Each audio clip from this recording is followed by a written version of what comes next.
we have met that objective and then some. The Bradley Armored Personnel Carrier will bring troops to a combat zone swiftly, efficiently, and safely. It will hold 11 men, plus a driver, and features a 20-millimeter cannon, which will provide ample firepower and at the same time flexibility. Lightly armored, speedy, and solidly engineered, our troops will be arriving at the battlefield in the very finest American technology has to offer. And at $1.5 million per, a real bargain. Nice work, Colonel. Outstanding. Damn impressive. In other words, it was designed to be a big taxi cab, drive guys to the battlefield and go back home. But how did it end up with a turret on top?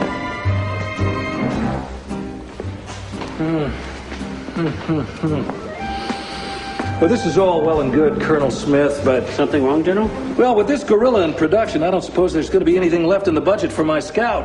Doubt it, Bob. You don't need scouts. You have radar, air recon, satellites. You always need a scout. And you know what I'm thinking? Why couldn't this thing serve as a scout? But it's a troop carrier, General. But this is a speedy vehicle. Why can't it be both? Well, for one thing, it's too big.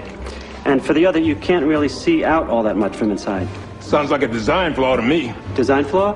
No. No, we'll just stick a turret on top with lots of opticals.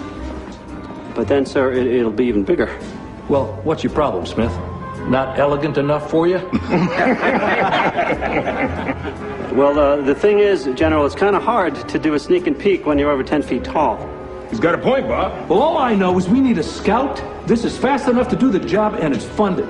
Well, actually, we're a hair over budget. You turned the Bradley into a scout. We're going to be selling them off to some El Presidente de Chimichanga in no time. Anything for surveillance ends up south of the border before the paint even dries. When you needed that anti-aircraft gun, who backed you up on that? You did, Bob. And who testified to appropriations on behalf of that gun? You did, Bob. I'm talking to appropriations next week. Now, do I sell you on my scout or do I not? You did, Bob. And how about some portholes along the side for individual firearms so the fellas can stick out their guns and shoot people? Good. And you know what, Colonel? We already have the turret. We ought to get the biggest bang we can up there. I'm sorry, bang, sir? You can't hurt anybody with that pansy-ass gun. Add on some firepower.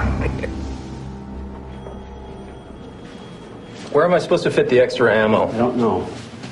Can't you just shift things around? Make some room. You already got 4,400 rounds of machine gun ammo. Now you want to add 25-millimeter shells. General wants his ammo. You can't have his ammo unless he runs alongside this thing carrying it. Well, can't you just squeeze it in?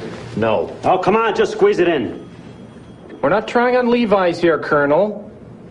Are you telling me that in a vehicle this size you can't find room for a few rounds of ammunition? Not in its current configuration, no, sir. So the configuration's wrong. There must be something you can dump. Dump, sir? Something you don't need. General, the interior is very spare. Besides the ammunition and the men... Maybe you can leave one of the fellows behind. Put the ammo where the men go. Sir, it is a troop carrier. So, make a couple extra trips. What's the difference?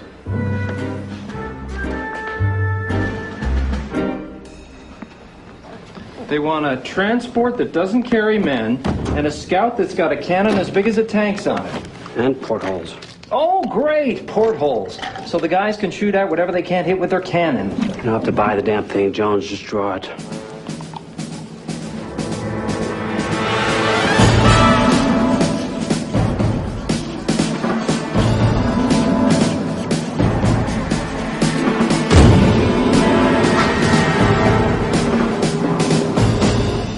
That's one hell of a cannon. That's a problem. Why? You go out in a battlefield with this pecker sticking out of your turret, and the enemy's going to unload on you with all they got. Might as well paint a big red bullseye on the side. But it's a troop carrier, not a tank. Do you want me to put a sign on it in 50 languages? I'm a troop carrier, not a tank. Please don't shoot at me.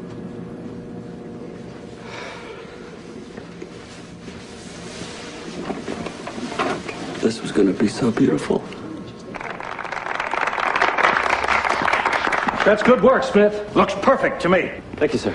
Thing is, Yes, General? looks a little like a tank with that cannon on top. Probably gonna draw more fire.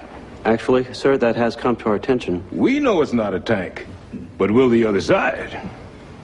I guess we could always thicken the armor, toughen up the hide a bit. Colonel Smith, could you explain why you put those portholes there? Yes, sir. As per your request, so the men could shoot out at the enemy. You're joking, aren't you? Besides, portholes? What are we in now, the Navy? Say, you think you could make this thing amphibious? You know, get the troops across a river? No. No, sir. No. No. Amphibious? The Bradley's supposed to swim? In theory, at least. Amphibious troop carrier / scout. / tank. Couple more months, I bet they can get this thing to fly. What's this in the margin? Please help me. I am losing my mind. RLS.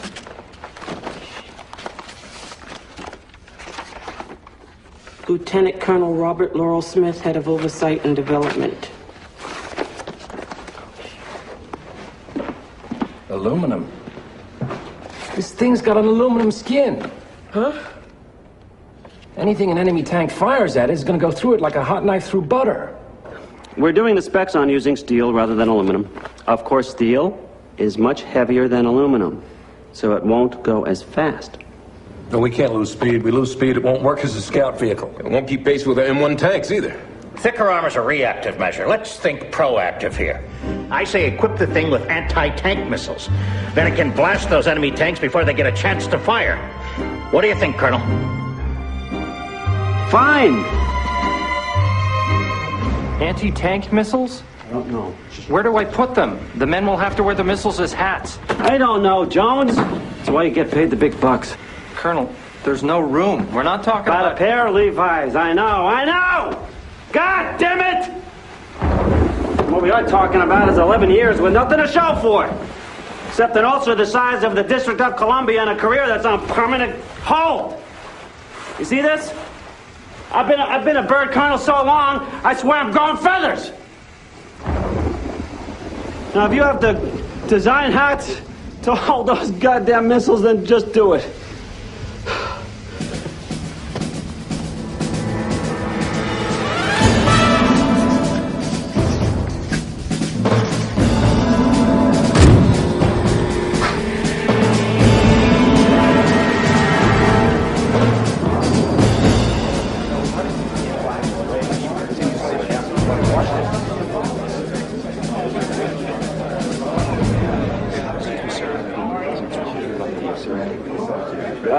Ladies and gentlemen, if I can have your attention, please. If you'd all just take your seats. Thank you.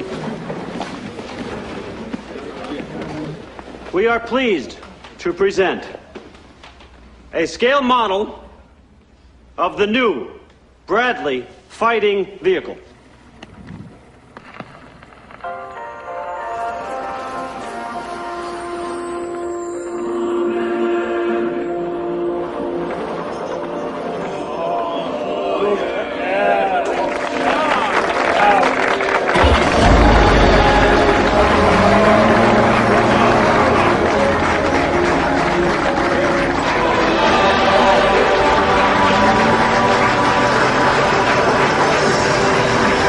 Featuring scout, troop transport, and anti-tank capabilities.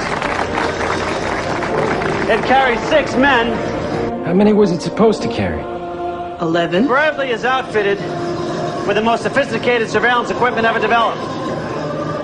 It is also equipped with a rapid-fire cannon and an anti-tank rocket launcher. Which means it's loaded with 1,500 shells and 10-tow anti-tank missiles. So in summation, gentlemen, what you have before you is a troop transport that can't carry troops, a reconnaissance vehicle that's too conspicuous to do reconnaissance, And a quasi-tank that has less armor than a snowblower, but has enough ammo to take out half of DC. Fantastic. Congratulations.